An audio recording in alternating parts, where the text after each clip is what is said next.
Bismillahirrahmanirrahim. Assalamualaikum warahmatullahi wabarakatuh. Perkenalkan, nama saya Nur Fitri Novita Syarif dengan NIM 105731112122 dari kelas AK22D. Tujuan saya membuat video ini untuk memenuhi tugas akhir mata kuliah pengantar akuntansi 2 dengan dosen pengampu Ibu Ainun Arizah, SPD, MSI. Adapun judul materi yang saya akan bahas yaitu kewajiban jangka pendek dan pengajian. Langsung saja ke materi pertama, yaitu kewajiban jangka pendek. Secara umum, kewajiban adalah kewajiban masa kini perusahaan yang timbul dari peristiwa masa lalu, yang penyelesaiannya diharapkan dan mengakibatkan arus kas keluar dari sumber daya perusahaan yang mengandung manfaat ekonomi kewajiban. Kewajiban jangka pendek adalah kewajiban yang akan dibayar dalam waktu 1 tahun atau siklus operasional atau kurang lebih dari 1 tahun pada tanggal neraca, sedangkan kewajiban jangka panjang mencangkup semua kewajiban selain dari kewajiban jangka pendek. Kewajiban jangka pendek dibedakan atas utang yang sudah pasti dan utang konstipasi. Utang yang sudah pasti adalah utang yang keberadaannya sudah pasti dan tidak tergantung pada kondisi saat ini. Sedangkan utang konstitusi adalah utang yang potensi yang belum pasti atau utang yang timbul pada saat ini atau tidak diakui karena tidak memenuhi salah satu atau kedua kondisi tersebut. Macam-macam transaksi. Yang pertama, transaksi utang usaha. Yang kedua, transaksi utang wesel. Yang ketiga, transaksi utang pajak. Yang keempat, transaksi dividen. Yang kelima, transaksi utang garansi. Yang keenam, transaksi utang konjeksi. Adapun pembahasan dari macam-macam transaksi tersebut. Yang pertama, transaksi utang usaha. Utang usaha, kewajiban yang timbul dalam kegiatan operasional perusahaan kepada pihak lain yang harus dipenuhi dan disertai dengan perjanjian secara tertulis. Bahkan, seringkali timbulnya utang piutang ini hanya didasarkan atas saling atau mempercayai antara pihak kredit dan pihak debit. Yang kedua, transaksi utang wesel.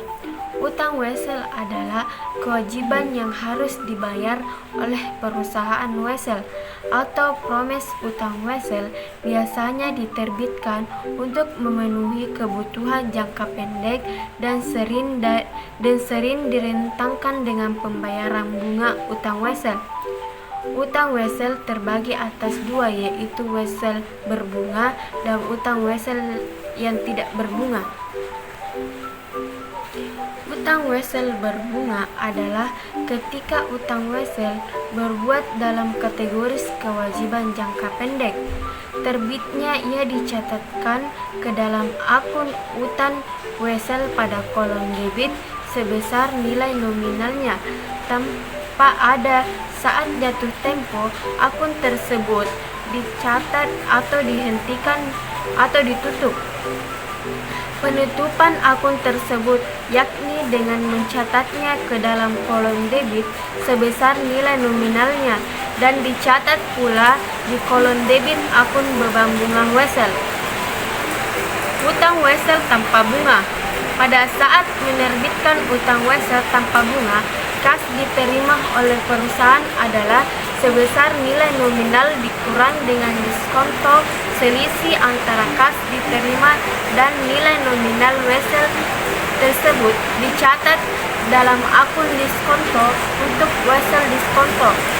Utang wesel kemudian diamortisasi sebagai beban bunga sepanjang jangka waktu Wesel melalui jurnal penyesuaian.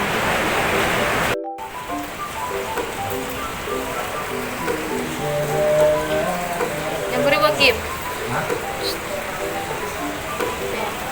Selanjutnya yang ketiga, transaksi utang pajak.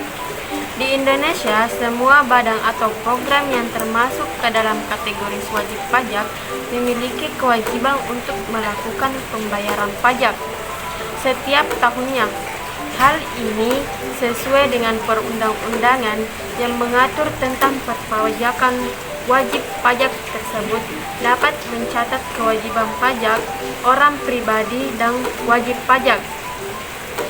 Badan perusahaan sebagai penguasaan kena pajak atau PKP apabila melakukan kegiatan transaksi atas barang atau lantas jasa kepada JAK harus memenuhi atau membayar kewajiban perpajakan terhadap pajak pertambahan nilai atau PPN. Perusahaan juga harus menghitung dan menyetor dan melaporkan kegiatan operasionalnya secara periode aktif tahun agar mengetahui besar kewajiban terhadap pajak dan penghasilan badan atau PPN badan. Adapun jenis-jenis pajak, yang pertama, jenis pajak pertambahan nilai atau PPN. Aktivitas perusahaan dagang secara rutin adalah membeli barang dagang dari pemasok dan menyimpan barang tersebut untuk pelanggan membuat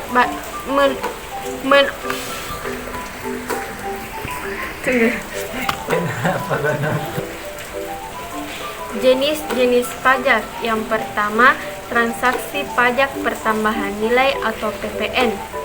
Aktivitas perusahaan dagang secara rutin adalah membeli barang dagang dari pemasok dan menyimpan barang tersebut untuk kemudian menjualnya kembali kepada pelanggan.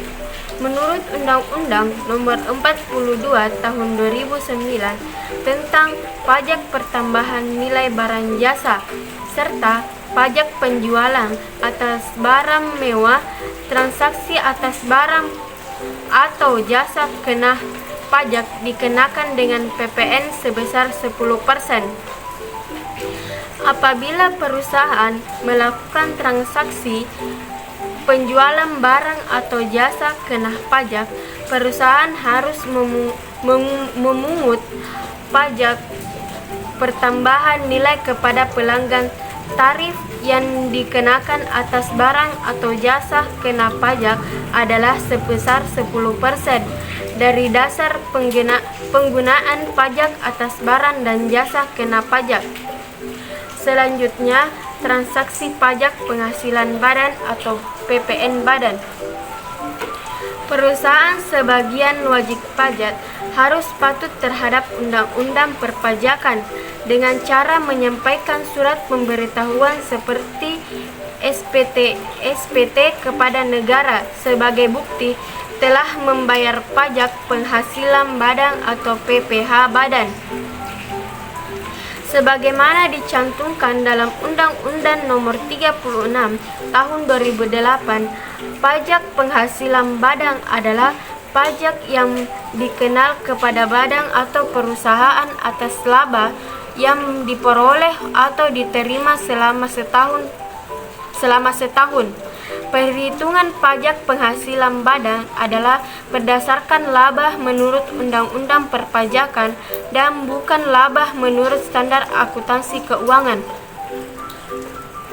Yang ketiga, transaksi pajak penghasilan karyawan atau PPh pasal 21.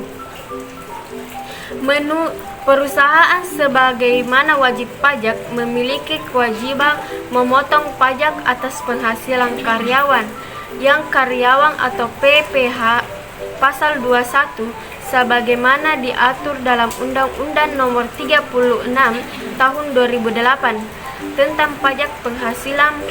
Penghasilan yang diterima karyawan tidak seluruhnya dikenakan pajak, tetapi hanya sebatas pada penghasilan kena pajak penghasilan kena pajak dihitung dari penghasilan kotor, dikurang dengan pengurangan yang diperoleh menurut Undang-Undang Perpajakan. Yang keempat, transaksi utang dividen.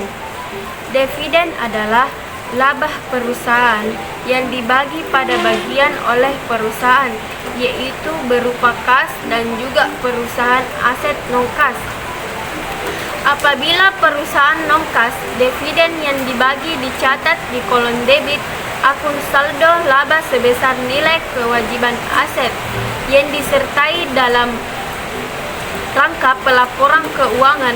Apabila sampai dengan tanggal perbuatan laporan keuangan dan utang dividen belum dibayar pada pemegang saham, utang dividen tersebut disajikan dalam neraca sebagai kewajiban jangka pendek.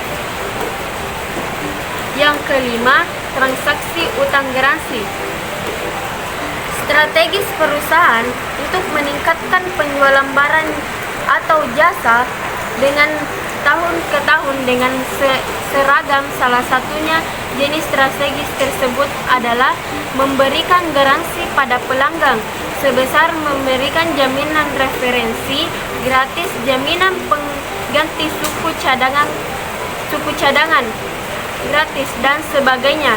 Dalam praktiknya, banyak sekali perusahaan yang memberikan garansi terhadap produk atau jasa yang dijual untuk memastikan atau jaminan kualitas perusahaan atau jasa kepada pelanggan. Apabila hal ini mengakibatkan beban di masa yang akan datang, estimasi atau beban garansi seharusnya dibuat dicocokkan dengan pendapatan periode perjalanan. Dari lain pihak, apabila garansi tersebut sangat memungkinkan untuk dilakukan dan dapat diestimasi secara andal, perusahaan harus mengakuinya sebagai utang garansi atau kewajiban garansi. Kewajiban dikategoriskan sebagai kewajiban jangka pendek dalam neraca SAK etap tahun 2009 18.6. Artinya, hutang garansi muncul karena perusahaan memberikan jaminan garansi kepada pelanggan di mana yang akan datang dan beban ditimbul atas garansi tersebut berupa beban garansi. Selanjutnya, transaksi utang kontingенsi. Yang keenam, transaksi utang kontingensi. Kewajiban potensi atau utang kontingensi tersebut belum muncul pada tanggal penyusunan neraca, sehingga ada atau tidaknya suatu kewajiban akan tergantung pada peristiwa masa yang akan datang. Apabila utang kontingensi sangat mungkin untuk terjadi di masa yang akan datang dan dapat diestimasi secara andal, hutang-hutang kontingensi tersebut harus dicatat sebagai kewajiban dan disajikan ke dalam laporan keuangan. Materi selanjutnya yaitu transaksi kewajiban jangka panjang yang masuk ke kategori kewajiban jangka pendek. Pembahasan pada bagian ini adalah mengenai sebagian kewajiban jangka panjang yang akan jatuh tempo dan akan dibayar pada periode yang akan datang untuk maksimum 1 tahun, sehingga kewajiban jangka panjang ini memiliki seperti kewajiban jangka pendek. Dapat dikatakan demikian karena kewajiban tersebut dilunasi menggunakan aset lancar. Oleh karena itu, utang lancar atau utang lancar dengan aset lancar, hubungan antara aset dan kewajiban jangka pendek sangatlah penting karena hubungan tersebut digunakan untuk mengevaluasi kemampuan likuiditas perusahaan dalam memenuhi kewajiban jangka pendek. Materi selanjutnya yaitu penilaian dan pelaporan kewajiban jangka pendek. Kewajiban jangka pendek memiliki keberagaman jenis. Kewajiban jangka pendek tersebut akan membawa konsekuensi ke dalam penilaiannya. Penilaian masing-masing dari jenis kewajiban menjadi berbeda-beda dalam penyajian kewajiban. Kewajiban jangka pendek di neraca tidak ketentuan mengenai urusan atas jenis kewajiban tersebut. Namun, apabila perusahaan menggunakan dasar likuiditas dalam urutan jenis kewajibannya, urutannya yakni kewajiban atau utang yang akan jatuh tempo dibayar terlebih dahulu, dan urutan kewajiban atau hutang selanjutnya akan wajib atau hutang yang akan dikondisikan likuiditas lebih rendah, serta kewajiban utang yang memiliki kapasitas yang lebih kecil. Selanjutnya, bagian B, akuntansi pengajian. Bagi perusahaan yang berbasis pada karyawan tenaga kerja atau karyawan merupakan beban yang cukup signifikan. Namun, perkembangan teknologi dan informasi telah banyak menurunkan beban tenaga kerja. Mengingat komplikasi beban tenaga kerja tersebut, perusahaan masih perlu menyelenggarakan akuntansi pengajian secara akurat seperti pajak, program pensiun, asuransi, sumber sosial, tunjangan, bonus, insentif, dan sebagainya. Tenaga kerja merupakan salah satu faktor menentukan keberhasilan suatu perusahaan, sehingga hal-hal terkait ketenaga kerjaan perlu mendapatkan perhatian lebih. Hal tersebut seperti kegiatan perekrutan, pembinaan, dan pemberian imbal kerja. Membina hubungan yang harmonis antara pekerja dan sebagainya. Tenaga kerja sendiri adalah daya kerja fisik maupun mental yang dilakukan oleh manusia untuk menghasilkan produk atau jasa tertentu. Biasanya dari tenaga kerja mencangkup seluruh belas jasa yang diberikan atas pemakaian sumber daya manusia. Biaya tenaga kerja secara umum dibedakan dalam gaji dan upah. Pengendalian internal terhadap upah dan gaji. Tujuan pengendalian internal tersebut adalah untuk menjamin agar pengajian dilakukan secara akurat dan tepat waktu, menjamin pencatatan akuntansi yang teliti dan dapat dipercaya, serta memastikan bahwa kebutuhan tenaga kerja sesuai dengan jumlah kompensasi atau gaji dan upah, dan kompetensi akuntansi pengajian tidak sekedar mencatat gaji upah pokok saja, tetapi juga seperti tunjangan, bonus, insentif, lembur, dan sebagainya. Demikian juga mengenai pemotongan seperti pajak penghasilan karyawan atau PPh pasal 21, angsuran kesehatan, pensiun, dan sebagainya. Adapun Departemen Pengendalian Internal, yang pertama Departemen Personalian, yang kedua Departemen Pencatatan Waktu, yang ketiga Departemen Pengajian, yang keempat Departemen Akuntansi. Departemen Personalian. Yang pertama, Departemen Personalian. Fungsi utama dari Departemen Personalian adalah menyediakan karyawan dan memenuhi kualifikasi permintaan dari departemen lain. Sesuai dengan peraturan perusahaan, Departemen Personalian bertugas menangani semua hal yang berhubungan dengan karyawan, mulai dari peraturan pembinaan dan pengendalian hingga pemberian ruang lingkup. Fungsi Departemen Personalian secara umum meliputi: yang pertama, perekrutan (pencarian, seleksi, dan penempatan). Yang kedua, pendidikan atau pelatihan. Yang ketiga, promosi, mutasi, dan demosi. Yang keempat, kesehatan dan keamanan kerja. Yang kelima, rekreasi. Yang keenam, hubungan industri dan perburuhan. Yang ketujuh, pemberhentian dan pemutusan hubungan kerja. Yang kedua, Departemen Pencatatan Waktu. Departemen Pencatatan Waktu memiliki tugas utama, yakni mencatat waktu kerja seluruh karyawan di perusahaan agar pengendalian internal kepada karyawan menjadi efektif.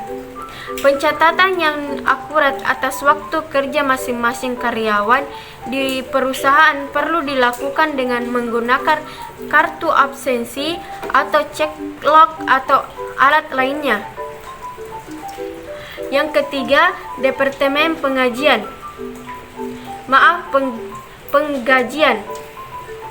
Tugas utama dari Departemen Penggajian adalah menghitung, penyimpanan atau mendistribusikan gaji dan upah ke seluruh karyawan perusahaan. Departemen Penggajian melakukan penghitungan gaji dan upah berdasarkan kartu obsesi dari Departemen Pencatatan Waktu dan otorasi dari Departemen Personalian. Yang keempat, Departemen Keuangan.